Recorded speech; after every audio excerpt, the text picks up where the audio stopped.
After 29th of March, when the attack happened, President went there 2nd of April. How many days apart? Almost 3 to 4 days apart. So it's demeaning going to visit people who lost their loved one, and you stop at the airport and they invite them, people who are mourning, you invited them to the airport to come and meet you at the airport. You have to serve the people. People are not serving you. When you printed poster to contest that position, you swore to serve the people, not the other way around. They are the people that are running campaign for 2027. So if your life is like this now, how will it be by 2027? How many people will be alive to even do the voting in 2027? With the way they're hacking people, in one day, almost 30 people were hacked to death. If they're hacking it like that, how many will remember next year, 2027? You can't protect lives and properties. You can't provide welfare to the citizen. And you are still recontesting. Recontesting to do what again? To kill the remaining one that survived in 2027? Is that why you are recontesting? Or to create more hunger to kill those who survived the hunger till 2027? If the president in the first 3 years of his administration cannot, protect lives and property or provide welfare to the citizens, which is the main two functions of government, why is he recontesting for 2027? Well, as the custom was, Nigeria happened to some people in Angwan Rukuba community in Plateau State. And it was a gory sight. It was something that you cannot even behold. Looking at the videos, that came out from this attack when bandits attacked the Angwan Rukuba community in Plateau State in Jos. And I don't know when all this is gonna stop. I don't really know, because we have been talking and talking and talking and talking, but the government that's supposed to protect lives and property are not really doing what they're supposed to do. And according to the reports out there, they say the attack happened just a few meters away from the police post, from the security operative position, about 20 meters or thereabout. And these guys were shooting sporadically, killing anybody they can see. They marched some people, they shoot some people, and this thing lasted for over an hour, and there was no intervention from any security operative. And that is how they were able to hack down. Some reports say 28, some reports say over 30, people were hacked down. So, but the fact remains that people were killed. That's the point. And in most cases, the people that got caught up in this whole stuff, they are just innocent people, kids, even pregnant women were killed with their pregnancy and all of that. They are just in their community celebrating Palm Sunday, right? That will usher in the Easter, the resurrection of our Lord Jesus Christ. And this attack happened. So, but the point is, what is the government doing to address this scourge? Are they not tired that every day people are crying on every platform on how their community were ransacked, how people were killed and all of that? Are they not tired of seeing such videos? Are they not tired of seeing the tabloid on the newspapers, on televisions? They should be tired by now. Since this Tinubu administration came into power, the thing is getting worse. Yeah, insecurity has been there, all this while, but this time it's getting worse. It's cutting across the whole country as we speak. So, guys, we are here today to look at, the incidents in Plateau State, in Angwan Rukuba community in Jos, and then the president visit and the outcome of that visit. That's what we want to look at on this video.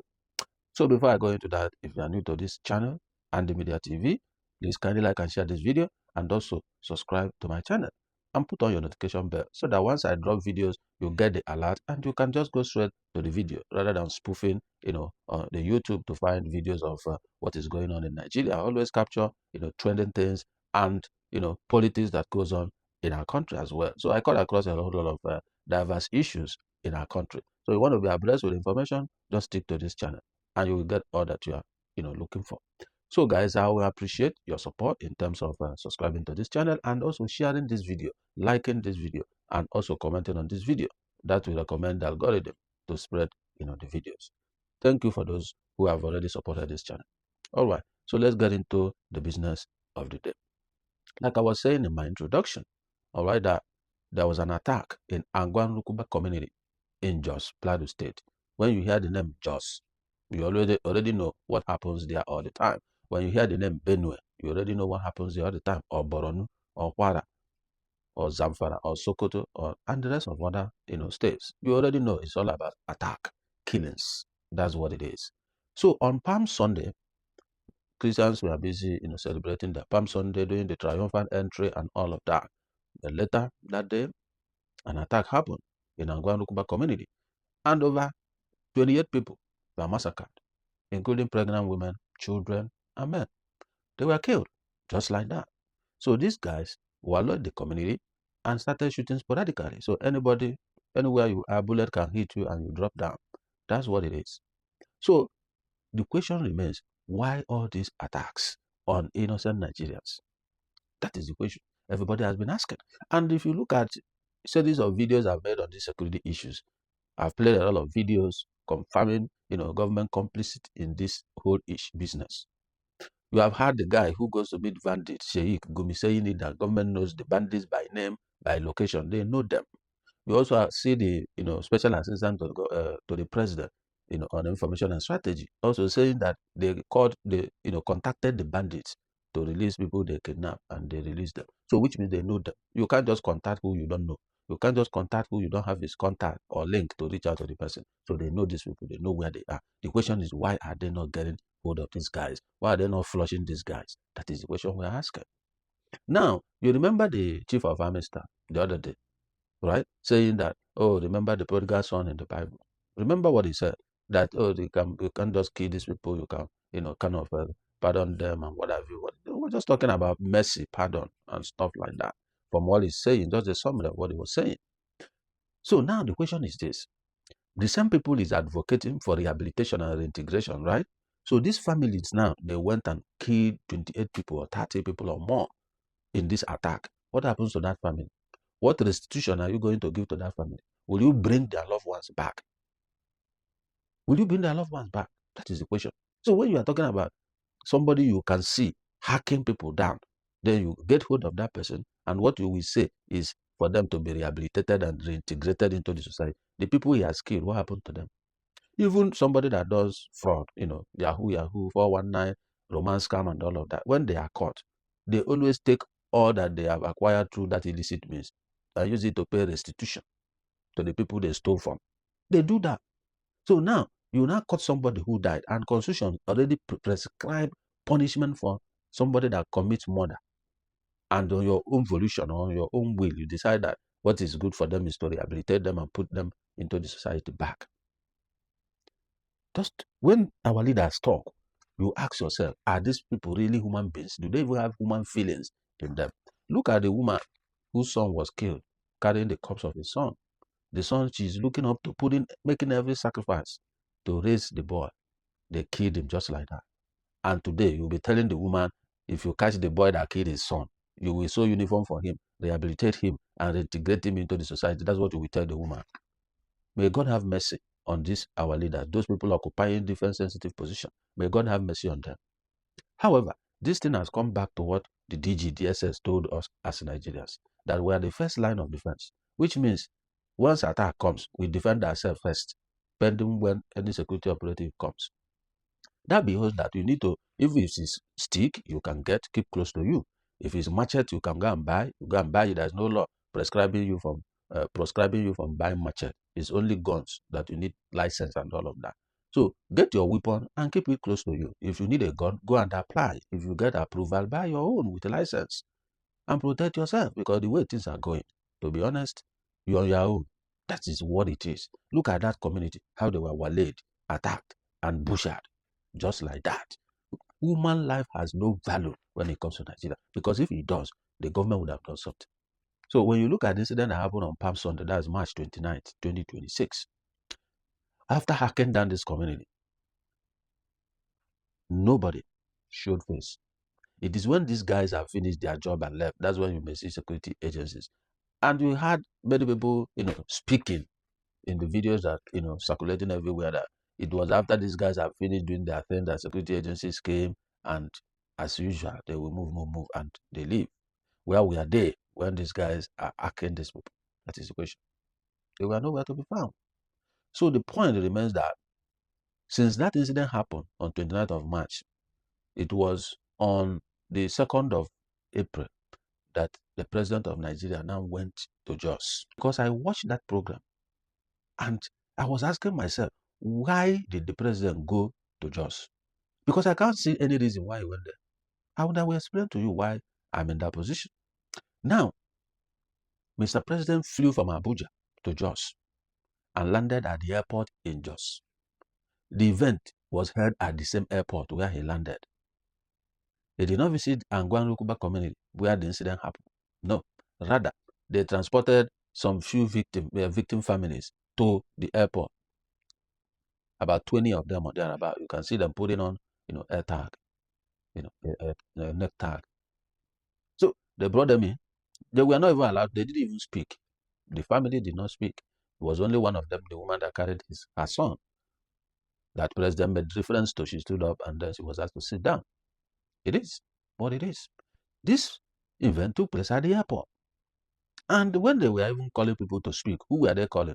Politicians. Who doesn't even live in the community? Politicians, most of them live in Abuja.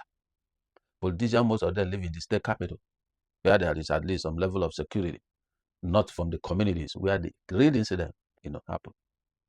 So now, Mr. President wasted taxpayers' money to fly from Abuja to Jos. You did not visit the community where something happened. You landed at the airport. They had the event at one of the lounges at the airport, and they flew back to Abuja. Now, it will be on paper. Oh, Mr. President visited Jos. Who did he want to visit? That is the question. He did this same thing in Benue. He never visited the community in Benue where the incident happened. He ended up at the state capital. That day, it rained heavily. They said, oh, because of rain, he didn't go there.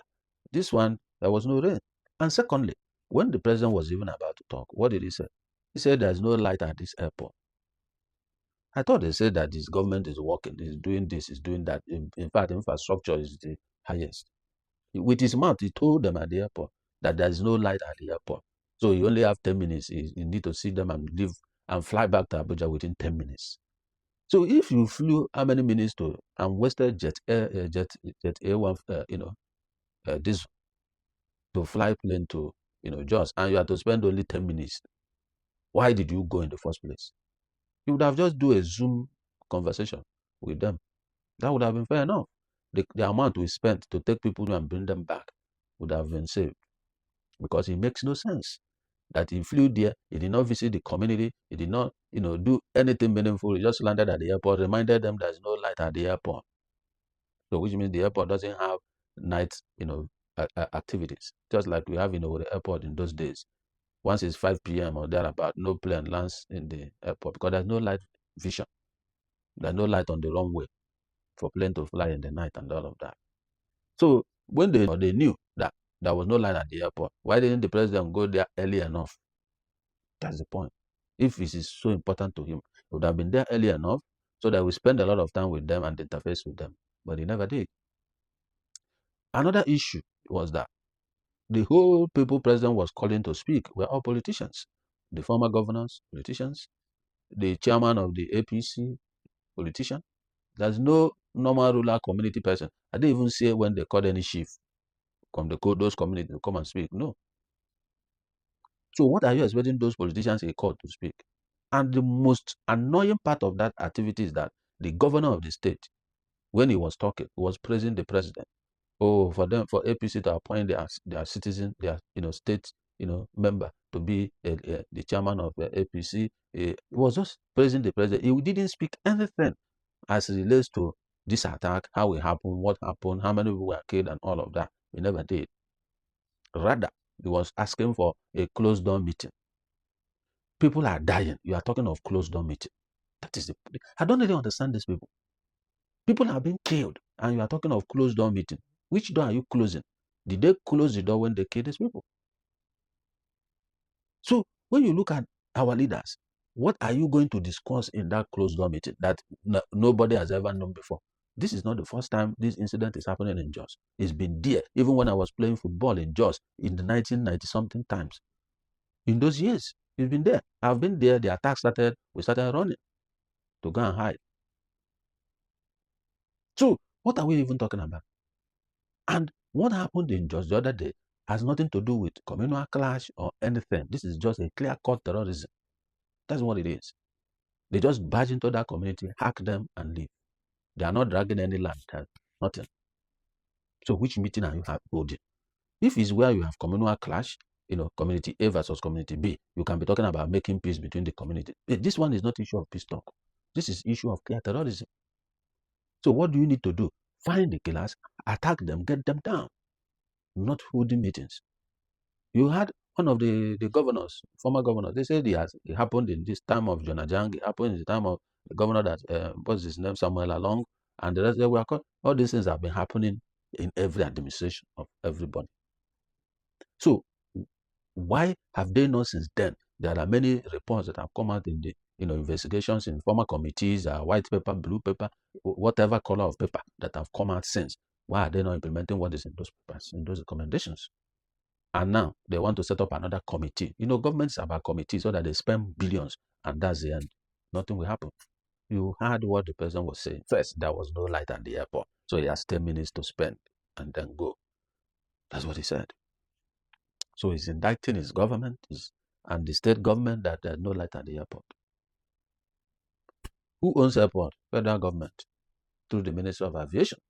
So he's indicting Festus Keyamo, the Minister of Aviation, that is there and there's no light at just airport. Well, Festus Keyamo, over to you. Locate every airport that doesn't have night vision and then fix it and put the light that's supposed to be there. So put in your budget, send it to the president so that he won't go to another state and say there's no light at the airport. Put in your supplementary budget, send it to him, lightening airports in Nigeria. That should be the subhead. And then let them release the billions for you to do that. So you heard what the president was saying. He said, no, they cannot replace human life. You are not doing anything to save it because you should know you don't have capacity to replace anybody they kill. That is why you need to invest in ensuring that they do not kill anybody. And look at the woman whose son, who carried her son on that day. So where is the comfort? You are telling them you cannot replace the one that have died, but you people will work hard to provide for them a minimum, comfort at least to help them go. That's fine. So the humanitarian, you have said it there. Who will do the follow-up? Whatever that the government will provide to provide succor to those families, how will it get to those families? Who is following it up to get to the family? Because politicians are good at making promises they are not serious to implement. Now, we are talking about people being killed. The president is talking about putting 5,000 cameras. At where exactly? Let's understand. Where are you going to put the cameras? In Angwan Rukuba community. They have attacked that community. The next community, another community will be the next target. So when they attack that one, you go and put another 5,000 cameras. And the question remains, FCT, Federal Capital Territory, where the president came from, are there cameras there? There are no cameras in Abuja. No, there's none. During Jonathan's administration, $460 million was approved to install CCTV camera in the FCT and in Lagos, parts of Lagos. Where is the money? Gone. They came in, start installing the CCTV, cameras in some poles, put solar panel and all of that in Abuja that time. By the time Jonathan left, the project gone. Buhari came in, started the investigation. Investigation died like that. Till today, nobody was arrested, nobody was held accountable. $460 million gone. Then the CCTV, the Chinese company have already fixed with the solar panel, all were stolen. Till today, nobody was caught stealing them. How are they stealing them in the night? You see, we have very serious problem. And today, the president is now mandating the Minister of Communication that they should install 5,000 cameras. At where? That is the question I'm asking. But, just has how many communities? One community was just attacked. And he said they will put 5,000. I didn't know exactly where they will put it. And where will 5,000 cameras cover? How many locations will they cover?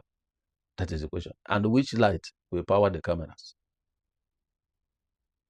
Even the center, the command center, where they will, put the screen and all of that. How will they power the command center when there's no light at the airport? So when you look at government, you laugh because this is the most disgraceful outing I've ever seen. You going to commiserate with people who lost their loved ones in an attack. You did not go to their communities to show them that you stand with them. You went to the airport. So I don't get it. Why would the event be held at the airport? Can't the president sleep in Benue State for that night? He can sleep there. Can sleep in the government house. He can sleep there if he really with the people. He can pass the night there. So that in the next day we visit that community if they are paramount to him. if they are too important to him. So what are we talking about? So I don't know what this is all about, because he says that they are there to empower people to, develop people, improve the welfare of the people, not for them to come and mourning. That they are not elected to make more widows. But that's exactly what he's making. Widows in Benue, widows in Kwara, widows in Plateau, widows in Borno, widows in Sokoto, widows in Zamfara, widows in Taraba, widows in different states, widows. That's what they're making. Thank God President knows that he jumped into this office to protect lives and property. But that's not what is happening today. So when the government has failed to protect its people, the government has failed to provide welfare. There's nothing like welfare for Nigeria. There's nothing like security. So the two basic things government is supposed to do, they have failed woefully in them. I don't know why they are saying that. That's the point. There's no security. That's why in one of the videos of Very Dark Man, he said that we are just one point away for being written RIP in our pictures. Anybody going to bed in the night is not sure if he's going to wake up in the morning. Not because cardiac arrest will kill him, not because God will, call the person he goes from sleep. No, it's because he doesn't know who will attack them next. That is the issue. So you can see what is going on when it comes to our security system. It has collapsed completely. And it was there. I mentioned, thank God that I'm glad that Chief of Army Staff is here. The IG is the IG of police is there, and other security agencies. They should go and find the killers. As if they don't know who are the killers. They know them. They know them. They acknowledge that they know the name, the location of these people. They know them. So which person are you asking the IGP to go and get when you know where they are? They know them across the country. So where were the IGs, the Chief of Army Staff, the Chief of Defense Staff and the rest of them, the Minister of Defense, where were they when all the attacks were happening? Is this the first time? No. Is this the last time? No, it cannot be. It can't. Easter is coming. This Sunday is Easter. So once between now and the Easter day, you will hear another attack. Trust me, you will soon hear. So what they have gone to just to do is just a waste of taxpayers' resources, a waste of people's time. If you did not visit that community, then I don't understand the purpose of the visit. You went to a place they kill over 28 people or thereabout. You say you are spending 10 minutes to go. You are calling people that will speak. You are not calling the victims to speak. You are calling politicians to speak. What do you want to hear from them?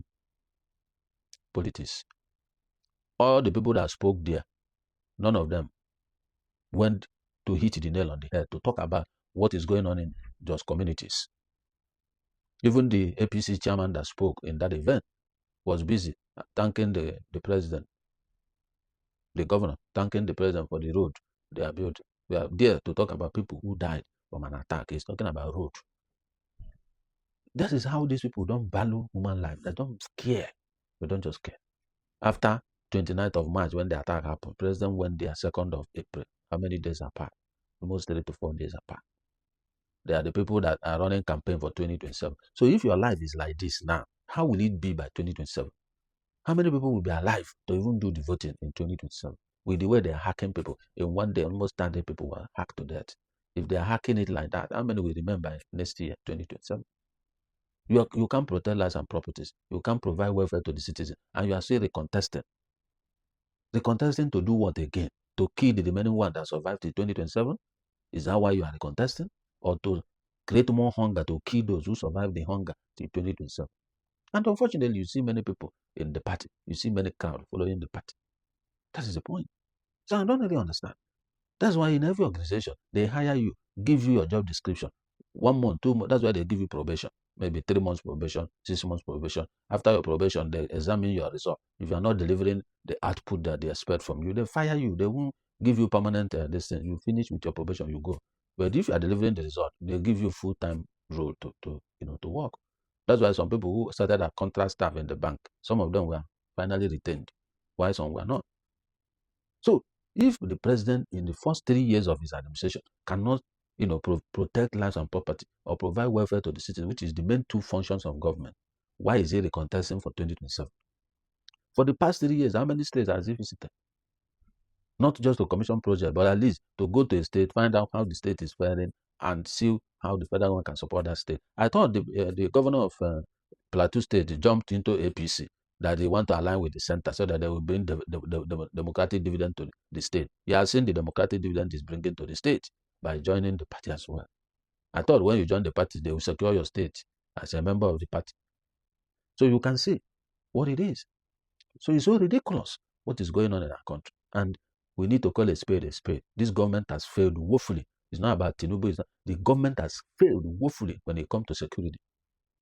Why should we be losing our loved ones all the time? People sleep at night. They're not sure if they're waking up. And there's government. You won't hear any attack on the criminals. You won't hear any attack on the bandits. The only thing, anytime you hear attack that military or police is attacking bandits, know that the bandit came to attack them. So they are repelling them. That's all. But you can't hear any offensive attack on these people. So it's quite disgusting, what happened in that visit. Because to me, if you can't visit the community where the thing happened, you can't interface with the community people who are feeling this heat. The governor is not feeling the heat. He's in government house, protected by police, army, civil defense, and the rest of them. Same thing, APC chairman will have his entourage, and so on and so forth. So the people feeling the heat are the people in the hinterland communities, not people in the state capital. So if you can't go to those hinterland, visit them and all of that, talk to them, hear their cry, see how you help them. I don't understand the essence of this video. Is it airport that they attack? Is it airport that they killed? No. So it's demeaning going to visit people who lost their loved one, and you stop at the airport and they invite them, people who are mourning, you invited them to the airport to come and meet you at the airport. As what? For Christ's sake. You have to serve the people. People are not serving you. When you printed poster to contest that position, you swore to serve the people, not the other way around. You are the one to go to the people, not the people coming to you. So I don't understand how people think. I don't really get it. But during campaign now, you will be going to those places. But now, you can't go until when campaign comes. That's how they use and dump Nigerians. I hope Nigerians will learn. But to be honest with you, for me, if I'm to cast my vote today, APC will not see my vote. Because they have not protected our people, our families, our friends, and well-wishers. They have not. So why should I vote for them? They have not provided welfare. Hunger is killing people. Everybody that goes to Nigeria and come back, those in diaspora have been watching most of their videos. They cry and shout what they experience, and they wonder how people are surviving. But Nigerians who are in Nigeria have adjusted to pain and hardship. That's why most of them, whatever government do, they are comfortable with it. Because they don't understand that they are in a deep hole. Because once you stay in one particular environment, you get accustomed to that environment. But the day you come out of that hole, you begin to see life differently. That's why if you are in Nigeria, when you travel out of Nigeria and see what is happening, in the global world, you will now ask yourself, what have you been doing in Nigeria? It is what it is. And that's the honest truth. So, I don't know. We are waiting for the next community where they will attack. That community now, President will even go. So they will just issue a tweet or a statement. They commensurate with the family. That's the end. Easter is coming. Next few days is Easter. Let's watch and see. Because with their attack, obviously they will. Where? I don't know. If they could attack on Palm Sunday, is it on Easter Day they won't attack? So ask yourself that question. And what will government do? Nothing. Maybe they will also tell the new community that they will install CCTV. How will CCTV help the community? He's not talking about mobilizing army, mobilizing police and all of that. He's talking about CCTV. As if they don't know who are the people doing this killing. They know them. So it's quite sad. And I don't know what else to do, but Nigerians, wake up. Take your destiny in your hand. 2027 is around the corner. Decide what is best for you. If you are safer today than you were previous time, well, continue to vote APC. If you are, not hungry today than you were before, your life is better. Continue to vote APC, and then I wish you are the best. But if you know your loved ones, your friends, your colleagues, and all the people you know, most of them have been kidnapped, killed, attacked, and you don't like seeing this kind of corpses you saw, what happened in Benue, in Jos, in Medugri, and the rest of them, well, it's up to you to know what to do and choose wisely in 2027. Otherwise, what you will see from 2077 will be worse than what you are seeing today. If they can't do it today, they can't do it in the next 4 years. That is the honest truth. So, in our place, they said, Okukuya woken is in a hen that is a male, chicken. The way he breaks the egg to come out will tell you that that one is a male. So, Anybody who will perform starts from day one to perform. But anybody who cannot perform, forget it. They will ask you for more time. No more time will be enough for them to perform. So I wish you guys all the best, and may the soul of those who were hacked to death rest in peace. And may God comfort their families and for them to bear their irreparable loss. And we do hope that going forward, something needs to be done to end these senseless killings. That is my take on this. I don't know what you want to say concerning this matter, but my comment section is always open for you to put in your comment at the comment section, and then we continue to talk about our issues and see how our voices will be heard. That's just what we are doing, putting our voices out there for those who care to hear and to take steps. So guys, I'll see you all in my next video. And if you are new to my channel, please like and share this video, and also subscribe to my channel and put on your notification bell so that when my next new video drop, you'll be among those that will be notified. Okay? So I'll see you in my next video as I'm signing out right now. Thank you for watching. See you.